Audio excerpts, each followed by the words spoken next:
Hi hi everyone, good afternoon. ఈరోజు మనం Andhra Pradesh biodiversity management కమిటీల గురించి అయితే తెలుసుకుందాం. మనం అంతకుముందు జీవ వైవిధ్య చట్టం 2002 గురించి తెలుసుకుందాము. తర్వాత జీవ వైవిధ్య నిబంధనలు 2004, ఆంధ్ర రాష్ట్రం జీవ వైవిధ్య నిబంధనలు 2009లో స్థానిక సంస్థల ద్వారానే నేరుగా ఇది అమలు చేయడం జరుగుతుంది. అక్కడ గుర్తుపెట్టుకోండి, ఈ స్థానిక సంస్థలే మేనేజ్మెంట్ కమిటీలు అనమాట. అది ఎలా అనేటువంటిది చట్టంలో ఉంది.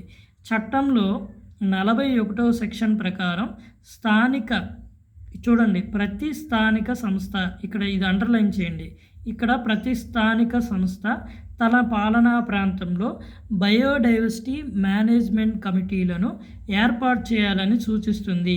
ఈ పాయింట్ని ఈ క్రింది ఏ సెక్షన్ ప్రకారం ప్రతి స్థానిక సంస్థ తన పాలనలో బయోడైవర్సిటీ మేనేజ్మెంట్ కమిటీలను ఏర్పాటు చేయాలని సూచిస్తుంది? ఏ 41, ఏ 40, బి 42, సి 44, డి 45.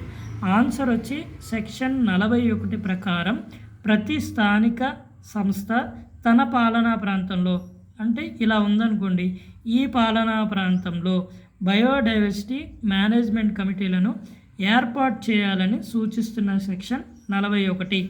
ఇంకో ఇంపార్టెంట్ పాయింట్, ఈ కమిటీలు అంటే బయోడైవర్సిటీ మేనేజ్మెంట్ కమిటీలు జీవ వైవిధ్యం సంరక్షణ, జీవ వైవిధ్యంలో సుస్థిర వినియోగం, సస్టైనబుల్ డెవలప్మెంటు, ఆ తర్వాత జీవ వైవిధ్యాన్ని డాక్యుమెంట్ చేయడం మొదలైన పనులు వాళ్ళు చేస్తారు.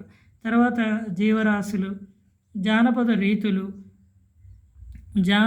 రీతులు, తర్వాత సాగు పద్ధతులు, కొంతమంది కొన్ని రకాల లోకల్ నాలెడ్జ్ ఉంటుంది, ఆ పద్ధతులు అవి సేవ్ చేస్తారు వీటి ద్వారా. స్థానిక జంతువులు, లోకల్ ఉండే జంతువులు, సూక్ష్మ జీవరాశులు, మైక్రోస్కోపిక్ స్పీషీస్ సంరక్షణ, తర్వాత జీవ వైవిధ్యానికి సంబంధించిన సమాచారం, వీటినన్నింటినీ సేకరించాల్సి అయితే ఉంటుంది. అదొక పాయింట్.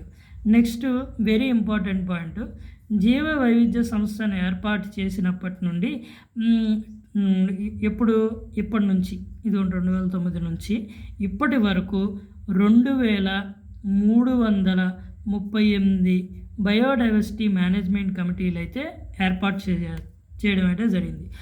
ఈ జీవ వైవిధ్య సంస్థ ఏర్పాటు చేసినప్పటి నుంచి పంచాయతీల్లో 2338 బయోడైవర్సిటీ మేనేజ్మెంట్ కమిటీలను ఏర్పాటు చేసి ఈ జీవరాశులను సంరక్షించడం, సస్టైనబుల్ డెవలప్మెంట్గా వినియోగం చేయడం, స్థానిక జంతువుల్ని, స్థానిక సాగు పద్ధతుల్ని, లోకల్గా ఉండేటువంటివన్నిటిని సంరక్షించడం వీళ్ళ యొక్క విధి. ఏంటిది? ఆంధ్రప్రదేశ్ బయోడైవర్సిటీ మేనేజ్మెంట్ కమిటీలకు సంబంధించిన వీడియో ఇది.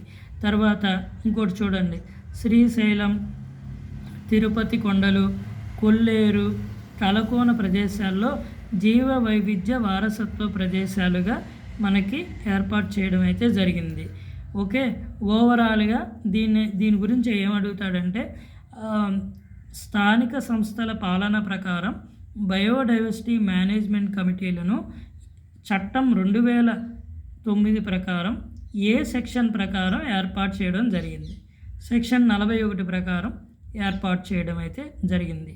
అలా గుర్తుపెట్టుకుంటే ఈ ఓవరాల్గా 2338 బయోడైవర్సిటీ మేనేజ్మెంట్ కమిటీలు, 41 సెక్షన్లు, 41వ సెక్షన్ ప్రకారం ప్రతి స్థానిక పాలనా సంస్థ, వీటినన్నిటిని గుర్తుపెట్టుకుంటే ఇంతసేపు వాగిన దానికి 1 మార్కు వచ్చే అవకాశం ఉంటుంది, రాకపోవచ్చు. కానీ ఈ వీడియో వల్ల కొంత జ్ఞానం, నాలెడ్జ్ వస్తుంది.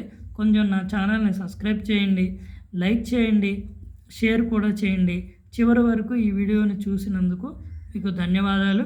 అలాగే ఎండోమెంట్ వీడియో కావాలంటే కింద కామెంట్ చేయండి, లేదు అంటే వద్దు అని కామెంట్ చేయండి, కావాలంటే కావాలి అని కామెంట్ చేయండి.